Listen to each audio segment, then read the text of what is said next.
This is our normal. After every game, whether you play well, whether you don't play well, if you don't hit somebody's parlay, if you don't make somebody money, that's the messages that you're going to get. Certain fan bases are worse than others in this league, which I think is what y'all seeing. But nonetheless, it's distasteful. It's kind of delusional as well.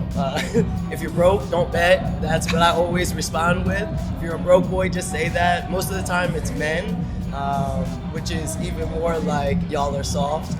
But you have to, what I always say is you have to actively go into the search bar, search my name, hit the message button, write up that that you said, send it, and then you're still broke at the end of the day while our check is hitting. So again, if you're broke, don't bet. The Chicago Sky's Natasha Cloud has had enough. As our league continues to grow and get bigger, that fan base gets bigger, I think our messages have gotten worse, but this is a typical day for a WNBA player, any professional athlete. These are what our messages look like after every game.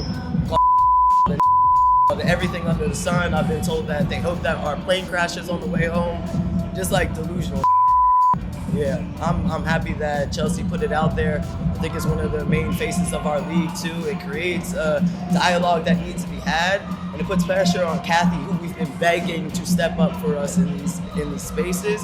And now I think it demands her to actually take some initiative and to do something about it. I don't know what it is that she's gonna do, but I also know that simple statements of not condoning is also really good for public relations as well. Because, like many in the league, she gets threats and racial slurs thrown her way by alleged fans of the league. This came after Chelsea Gray exposed a Trump-supporting racist in her comments and or DMs on Instagram. Here was that message that she posted on her Instagram. It was, sadly, just a sample of what these players deal with. That user would be exposed from their own public profiles that they could not private in time. The Phoenix Mercury's Alyssa Thomas says she also had death threats thrown in her direction. Angel Reese, formerly of the Sky, was even called, and I quote, a protected species by a fellow coach. She would apologize. Sparks forward De'Erica Hamby told one sports bettor, I swear to God, I don't give a blank about your parlay.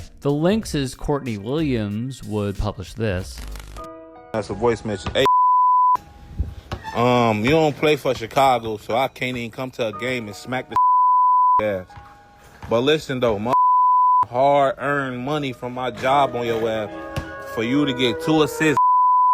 And your ass out here, you only got 1 assist. How the point guard?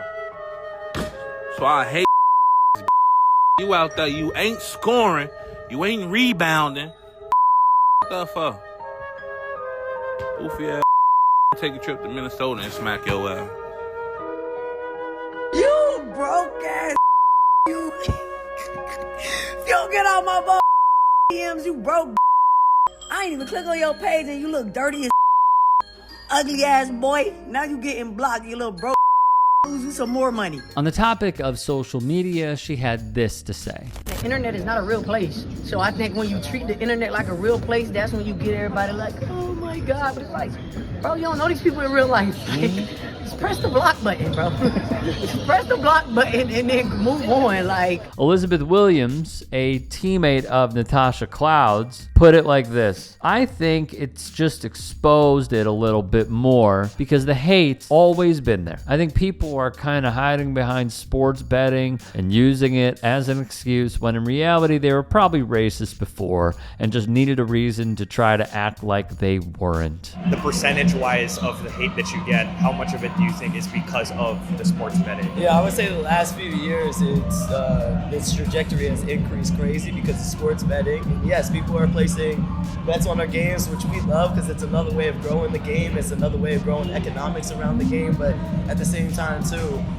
unless you sharing that money when I hit that parlay, those when I don't. And no one asked y'all to bet on me.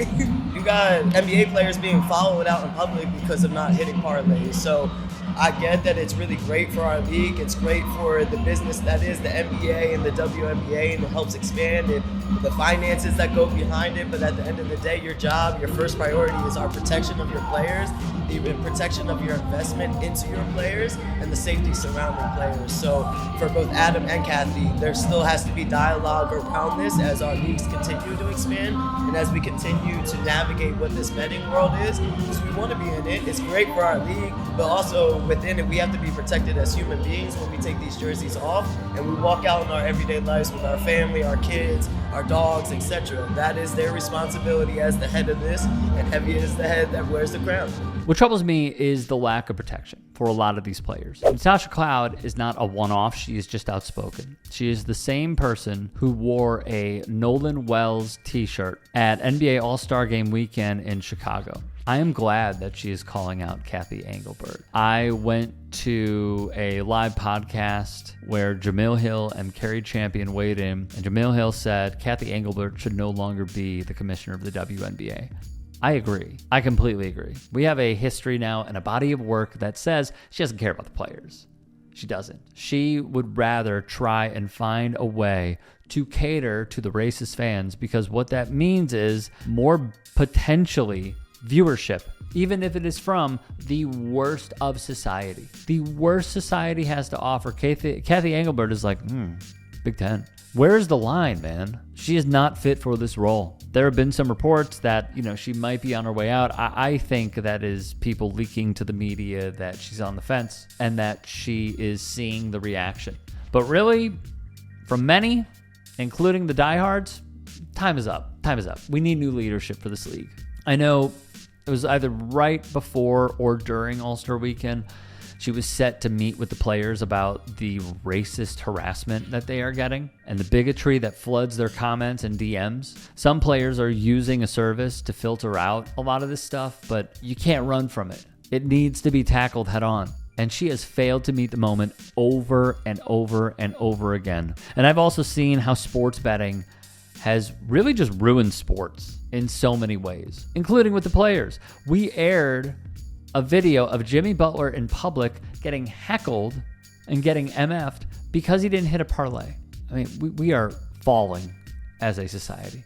Hey, I appreciate you watching. Now, if you can, please do become a channel member by going to youtube.com/TYT Sports and clicking the join button. If that's too much for you, you can just go to tyt.com/join to become a member. It helps all of us out here at the Young Turks and keeps our network afloat. In addition, you could follow me on my socials on Twitter, Instagram, and TikTok. Appreciate the love. Have a great day.